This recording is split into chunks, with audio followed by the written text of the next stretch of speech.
Swastiastu. Perkenalkan, saya Dila Rosita Devi dengan NIM 1913081006. Saya dari 6A Kimia. Baik, pada kesempatan kali ini saya akan mempresentasikan terkait UTS Toksikologi Lingkungan. Langsung saja, yang pertama saya akan memperkenalkan tentang metilen biru atau metilen blue. Dengan rumus C16H18 ClN3S. Nomor CAS-nya ini 61734. Kemudian nomor EC-nya ini 2005152. Untuk komponen sudah saya jelaskan tadi. Kemudian klasifikasinya ini akut tox 4H3O2. Kemudian untuk konsentrasinya ini kurang sama dengan 70 sampai kurang dari 90%. Saya memuat ini dari lembar data keselamatan menurut peraturan EC nomor 1907 2006.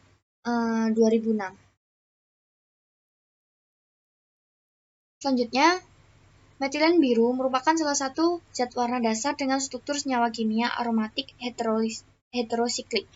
Nah, pewarna kationik ini biasanya digunakan pada awalnya untuk mewarnai sutra, kulit, plastik, kertas, dan dalam pembuatan cat dan tinta ukiran. Sumber lain metilen biru ini dapat berasal dari industri kertas dan kosmetik. Nah, kehadiran zat warna sangat mempengaruhi lingkungan karena efek toksiknya yang tinggi. Dapat menyebabkan alergi dan iritasi kulit serta dapat menyebabkan perubahan gen dan bersifat karsiogenik. Selain itu, metilen blue ini digunakan untuk disinfektan pada budidaya perikanan yang dapat digunakan sebagai anti jamur dan anti parasit. Manfaat metilen blue ini juga dapat mengobati keracunan akibat nitrit yang dapat menyebabkan ikan sulit bernafas, insang berubah menjadi gelap atau kecoklatan, dan kondisi insang ini bergerak cepat. Kemudian selanjutnya saya akan menjelaskan tentang LD50. Nah, LD50 atau lethal dosis adalah dosis tertentu yang dinyatakan dalam miligram berat bahan uji per kilogram berat badan. Hewan uji yang menghasilkan 50% respon kematian pada populasi hewan uji dalam jangka waktu tertentu. Nah, ini merupakan sebuah tabel LD50 pada metilen biru. Yang di sebelah kanan saya mencantumkan LC50 atau keracunan untuk ikan. Nah, di sini untuk toksisitas akut LD50 oral tikus yaitu pada 1180 mg per kilo. Kemudian untuk penghirupan data tidak tersedia, kulit juga data tidak tersedia, kemudian keracunan untuk ikannya ini LC50 Pimpellus poromelas ini 45 mg per 1-96 hari. Nah, di sini merujuk pada komentar yaitu senyawa anhidrat. Data saldo Ecotox derajat racun bagi EC50 Dapania magna kutu air yaitu 2260 mg per 1-48 hari. Tabel ini juga saya ambil dari lembar data keselamatan menurut peraturan EC nomor 1907 per 2006. Kemudian ada klasifikasi berdasarkan sumber. Tentu ini merupakan buatan atau sintesis yang diolah dari bahan-bahan kimia. Nah, untuk klasifikasi berdasarkan wujud, ada yang berupa wujud cairan, berupa larutan, seperti obat yang digunakan pada ikan, kemudian juga ada yang berupa padatan atau serbuk, seperti pewarna, misalkan one-text, seperti itu. Untuk ukuran pencemar, di sini ada tampilan bentuk, satu yaitu padat, kemudian warnanya biru tua, bau, tidak berbau, ambang bau tidak berlaku, pH kira-kira pada 10 gram per liter pada 20 derajat Celcius, titik lebur atau titik beku. Untuk titik lebur ini kira-kira 180 derajat Celcius, untuk penguraiannya, kemudian titik didih awal atau rentang didihnya ini data tidak tersedia, kemudian titik nyala data tidak tersedia, laju penguapan data tidak tersedia, flammabilitas atau padatan gas itu data tidak tersedia, kemudian batas bawah, atas, flammabilitas atau ledakan ini data tidak tersedia, tekanan uap data tidak tersedia, densitas uap data tidak tersedia, densitas data tidak tersedia, kerapatan, densitas relatif ini data tidak tersedia, kelarutan dalam air kira-kira 50 gram per liter pada 20 derajat Celcius. Untuk ukuran penyemar ini saya mengambil dari lembar data keselamatan menurut peraturan EC nomor 1907/2006. Kemudian klasifikasi sifat reaktivitas. Nah, reaktivitas ini berlaku secara umum untuk campuran dan senyawa organik yang mudah terbakar sehubungan dengan penyebaran yang halus saat diputar air, kemudian letakkan debu secara umum dapat diasumsikan. Kemudian stabilitas kimia ini, produk ini stabil secara kimiawi di bawah kondisi ruangan standar atau suhu kamar. Kemudian reaksi berbahaya yang mungkin di bawah kondisi spesifik atau khusus. Reaksi yang hebat dapat terjadi dengan oksidator kuat. Yang pertama, kemudian ada basa, ada juga reduktor, ada juga senyawa alkali, ada iodides, kemudian ada potasium dikromat.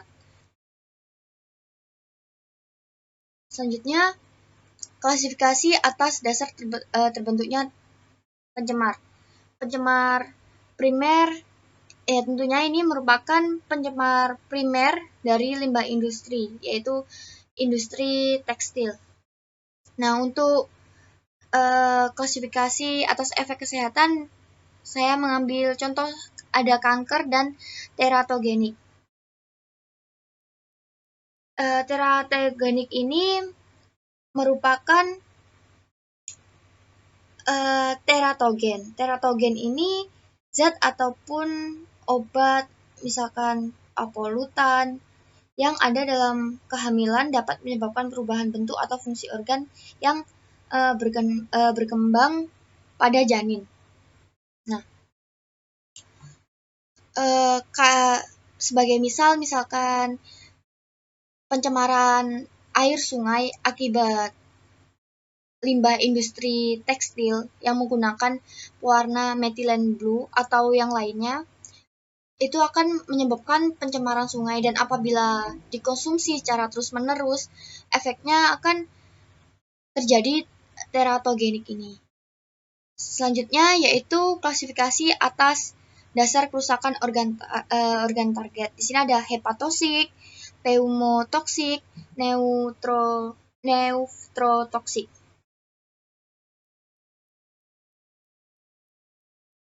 Nah, hepatotoksik sendiri merupakan suatu reaksi yang timbul akibat penumpukan zat-zat berbahaya di dalam hepar.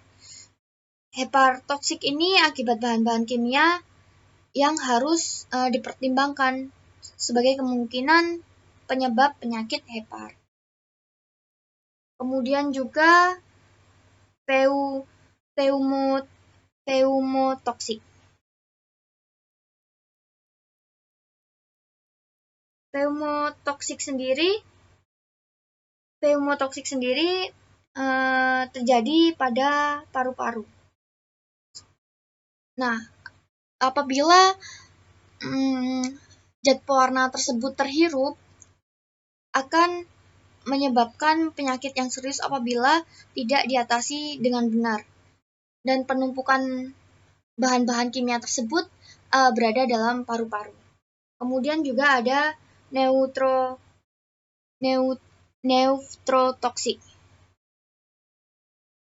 Nefrotoksik sendiri sebuah toksin yang berasal yang bereaksi di sel saraf. Nah, biasanya berinteraksi pada protein membran. Banyak bisa dan toksin lainnya yang digunakan untuk bertahan melawan febrata, misalkan neutrotoksin. Nah, Efek umum yang terjadi adalah kelumpuhan, yaitu sumber bahan toksik. Tentu saja, untuk sumber bahan toksik ini berasal dari industri tekstil. Kemudian, toksisitas metilen biru. Nah, toksisitas di sini ada toksisitas inhalasi akut. Untuk tanda-tandanya gejala iritasi pada saluran pernafasan. Perkiraan toksisitas akut ini 3,15 mg per liter 4 hari uap. Metode kalkulasi. Toksisitas kulit akut, perkiraan toksisitas akut ini 314,59 mg per kilo. Kemudian metode kalkulasi iritasi kulit, efek mengeringkan kulit menyebabkan kulit menjadi kasar dan merekah. Kemudian ada iritasi mata. Iritasi mata ini iritasi ringan. Kemudian sensitisasi, ini informasi tidak tersedia. Kemudian ada mutagenisitas pada sel nutfah, informasi ini tidak tersedia. Karsiogenesitas, ini informasi tidak tersedia. Toksisitas terhadap reproduksi, informasi ini tidak tersedia. Teratogenesitas, ini informasi tidak tersedia. Toksisitas pada organ sasaran spesifik paparan tunggal, campuran dapat menyebabkan kerusakan pada organ. Kemudian organ-organ sasaran, yaitu mata. Kemudian toksisitas pada organ sasaran spesifik paparan berulang, informasi ini tidak tersedia. Di sini ada pencegahan atau pengobatan. Di sini bila keracunan melalui kulit tidak boleh menggunakan zat pelarut organik, harus menggunakan sabun dan air. Kemudian bila keracunan inhalasi atau saluran pernafasan terhirup, itu dipindahkan ke ruangan yang segar, tempat terbuka dengan sirkulasi udara yang baik. Kemudian apabila tertelan, ini bisa dimutahkan atau membilas asam lambung, memberikan pencahar. Nah, gangguan pada sistem kekebalan tubuh sudah dijelaskan sebelumnya, yaitu ada kanker, teratogenik, dan kemudian juga ada gangguan ginjal. Apabila saat mengkonsumsi air sungai yang tercemar dengan bahan industri tekstil, yaitu pewarna, itu akan mengakibatkan gangguan ginjal. Selanjutnya yaitu karakteristik paparan. Di sini jalur masuk. Jalur masuk ini utamanya yaitu pada metilen biru dapat masuk ke dalam tubuh manusia melalui saluran pencernaan atau gastrointestinal, menelan, kemudian paru-paru, inhalasi, kulit topikal, dan jalur paramental lainnya seperti saluran usus atau intestinal. Nah, untuk jangka waktu dan frekuensi pemaparan, ahli toksikologi ini membagi paparan akibat bahan kimia pada binatang dalam 4 kategori: akut, subakut, subkronis, dan kronis. Dikatakan paparan akut bila paparan terjadi kurang dari 24 jam dan jalan masuknya dapat melalui intraperitoneal, intravena, injeksi subkutan, intubasi oral, dan aplikasi kulit. Sementara paparan akut biasanya berhubungan dengan perihal tunggal. Pemaparan berulang mungkin dapat memberikan dalam periode waktu 24 jam untuk bahan kimia yang kurang atau tidak toksik. Pemaparan subakut sendiri adalah pemaparan berulang terhadap suatu bahan kimia untuk jangka waktu 1 bulan atau kurang. Pemaparan subkronik adalah pemaparan berulang suatu bahan kimia untuk jangka waktu 1-3 bulan. Sedangkan pemaparan kronis adalah pemaparan suatu bahan kimia untuk jangka waktu lebih dari 3 bulan. Ketiga kategori pemaparan berulang ini dapat terjadi melalui jalur masuk apapun, namun paling sering ini melalui jalur oral dengan bahan kimia ditambahkan langsung ke dalam makanan. Nah, untuk kasus pencemaran perairan atau sungai akibat penggunaan zat warna sintesis ini dikategorikan ke dalam subkronik.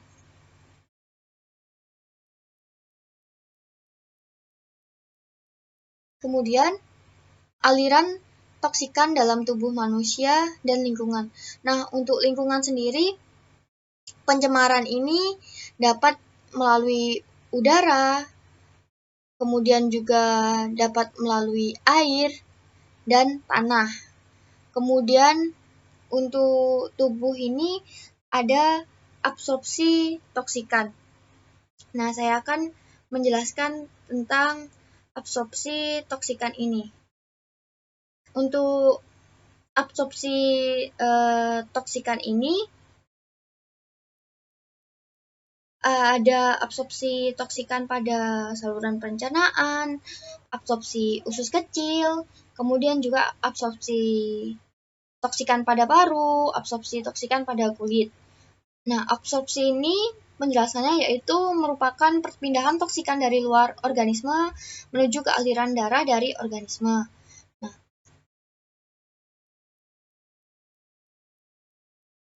selanjutnya jalur pajanan racun. Nah, di sini ada eksposisi melalui kulit, kemudian yang kedua eksposisi melalui jalur inhalasi, yang ketiga eksposisi melalui jalur saluran cerna. Untuk eksposisi melalui kulit ini bisa terjadi, yaitu salah satu contohnya saat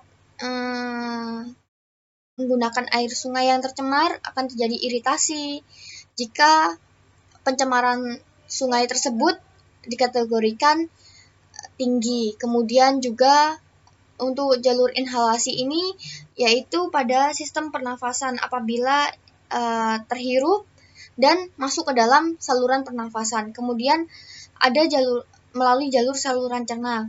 Nah, apabila air sungai tersebut diminum dan dimasak dalam kehidupan sehari-hari, maka akan masuk dalam saluran cerna dan mengakibatkan gangguan kesehatan yang lain-lain. Sekian yang dapat saya presentasikan. Mohon maaf apabila kurang atau penjelasan saya kurang baik. Terima kasih. Om Santi Santi Santi.